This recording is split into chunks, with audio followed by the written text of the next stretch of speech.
ఇక Raghuramakrishnaraju custodial torture కేసులో కీలక పరిణామం అయితే చోటు చేసుకున్నటువంటి పరిస్థితి కనిపిస్తోంది. నిందితులకు హైకోర్టులో ఇటు ఊరట లభించలేదు. సో జత్వానీ కేసుకు సంబంధించి కావచ్చు, ఇతరత్ర కేసులన్నిటికీ కూడా ఊరట లభిస్తున్నప్పటికీ కూడా ఇటు ఆ పోలీసు యంత్రాంగం కావచ్చు, లేదంటే ఇటు కోర్టులు కూడా చాలా సీరియస్గా ఈ కేసును తీసుకున్నటువంటి పరిస్థితి. సో మరి ఇందుకే అసలు ఎక్కడ కూడా బెయిల్ దొరకట్లేదా, ఊరట లభించట్లేదా అనే మాటలు కూడా వినిపిస్తా ఉన్నాయి. ఇక సిఐడి కస్టడీ హింస కేసులో ప్రైవేటు వ్యక్తి కామేపల్లి తులసి బాబును ఇటు పోలీసులు అరెస్ట్ చేశారు. తులసి బాబుకు 14 రోజుల రిమాండ్ కూడా విధించినటువంటి పరిస్థితి గుంటూరు కోర్టు. ఇక హైకోర్టులో బెయిల్ పిటిషన్ కూడా దాఖలు చేసినటువంటి తులసి బాబును ఇటు విచారణ కూడా ఈ నెల 17 కూడా వాయిదా వేసినటువంటి పరిస్థితి హైకోర్టు ఏదైతే బెయిల్ పిటిషన్కి సంబంధించి. ఇక జీజీహెచ్ మాజీ సూపరింటెండెంట్ డాక్టర్ ప్రభావతికి కూడా హైకోర్టులో చుక్కెదురైంది.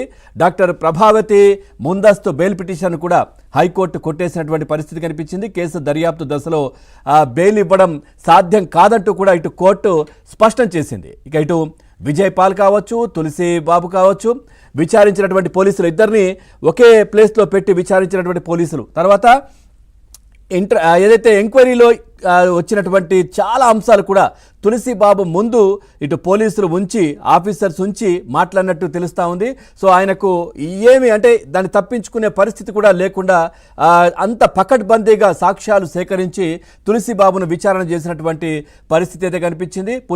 పూర్తిగా పోలీసులు చాలా అంశాలు కూడా ఆయన దగ్గర రాబట్టినటువంటి పరిస్థితి. ఈ కేసులో త్వరలోనే పలువురు వైసీపీ పెద్దలు అరెస్ట్ అవుతారు అంటూ కూడా వార్తలు వస్తున్నటువంటి పరిస్థితులు కనిపిస్తూ ఉన్నాయి. గతంలో కూడా రఘురామకృష్ణరాజు గారు చాలా సందర్భాల్లో చెప్పారు, నన్ను టార్చర్ చేస్తున్నటువంటి సమయంలో నా కళ్ళకు గంతలు కట్టి నేను చూడకుండా ముసుగేసి, అంటే నాకు ముసుగు వేసి నన్ను చూడకుండా చేసి నా పైన చాలామంది కూడా టార్చర్ చేశారు, నన్ను కొట్టారు. ఇవన్నీ కూడా ఆయన చాలాసార్లు సందర్భాల్లో చెప్పారు. అదేవిధంగా ఆయన పైన అంటే దాడి జరిగినటువంటి దృశ్యాలు, అంటే కాలికి దెబ్బలు తగలడం కావచ్చు, ఆ దెబ్బలు ఏవైతే ఉన్నాయో అవి కూడా ఆయన చూపించినటువంటి పరిస్థితి. ఆ సమయంలో అంతకుముందు ఆయనకు ఏదైతే టార్చర్ జరిగిందో దీనికి సంబంధించి కస్టోడియల్ టార్చర్, దీనికంటే కొద్ది రోజుల ముందే తనకు గుండెకు సంబంధించినటువంటి శస్త్రచికిత్స కూడా జరిగింది. ఆ అంశాన్ని కూడా అరెస్ట్ సమయంలో కూడా చెప్పినప్పటికీ కూడా అవేవి పట్టించుకోలేదు. సో ఈ టార్చర్ సమయంలో ఆయన పైన ఒక భారీ కాయం, ఎక్కువగా వెయిట్ ఉన్నటువంటి వ్యక్తి నా గుండెల పైన ఎగిరి కూర్చున్నాడు అంటూ కూడా రఘురామకృష్ణరాజు గారు చాలా క్లియర్గా చెప్పారు. సో ఆయన చూడకపోయినప్పటికీ కూడా అంత పెద్ద వెయిట్ ఉన్నటువంటి వ్యక్తి నా పైన కూర్చున్నారు అంటూ కూడా ఆయన చాలా క్లియర్గా చెప్పినటువంటి పరిస్థితి కనిపించింది. సో ఇప్పుడు తులసి బాబును చూస్తే మనం ఒకవేళ చూస్తే చాలా హైట్, చాలా వెయిట్ ఉన్న పర్సన్ తులసి బాబు కూడా మనకు క్లియర్గా కనిపిస్తూ ఉన్నారు. సో రఘురామకృష్ణరాజు గారు చెప్తున్నది మరంటే ఈ తులసి బాబే ఆయన పైన కూర్చున్నారు అనే మాటలు కూడా చాలా వినిపిస్తూ ఉన్నాయి. డిపార్ట్మెంట్లో కూడా చర్చ జరుగుతున్నటువంటి పరిస్థితులు కనిపిస్తూ ఉన్నాయి. సో ఈ అన్ని అంశాలకు సంబంధించి కూడా ఎంక్వైరీ జరుగుతున్నటువంటి పరిస్థితి.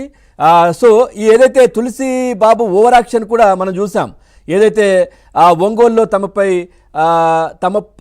రెచ్చిపోయినటువంటి తులసి బాబు అనుచరులపై పోలీసులు యాక్షన్ సురువు చేసినటువంటి పరిస్థితి కూడా కనిపించింది. అప్పుడు వాళ్ళు ఏమన్నారో ఒకసారి మనం చూస్తే కనుక, కస్టోడియల్ టార్చర్ కేసులో ఆరోపణలు ఎదుర్కొంటున్న తులసి బాబు బుధవారం తన అనుచరులతో భారీ సంఖ్యలో కార్లతో ర్యాలీగా విజయవాడ నుంచి ఒంగోలు వచ్చారు. వారంతా ఇక్కడి ప్రకాశం జిల్లా పోలీస్ కార్యాలయం ఎదుట హల్చల్ చేశారు. కార్యాలయంలోకి దౌర్జన్యంగా వెళ్లేందుకు ప్రయత్నించారు.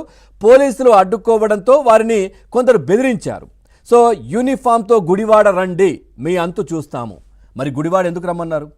గుడివాడ తులసిబాబుది అయినప్పటికీ కూడా ఆయన వెనుక ఎవరున్నారు? మరి గడ్డం గ్యాంగ్ పూర్తిగా ఈ తులసిబాబు వెనకాల ఉన్నారా? గడ్డం గ్యాంగ్ పనేనా? ఆ గడ్డం గ్యాంగ్లో మెయిన్ ఎవరో అందరికీ తెలిసిందే. గుడివాడ అంటే అందరికీ తెలిసిందే, పేరు చెప్పాల్సిన అవసరం లేదు ఆ గడ్డం గ్యాంగ్.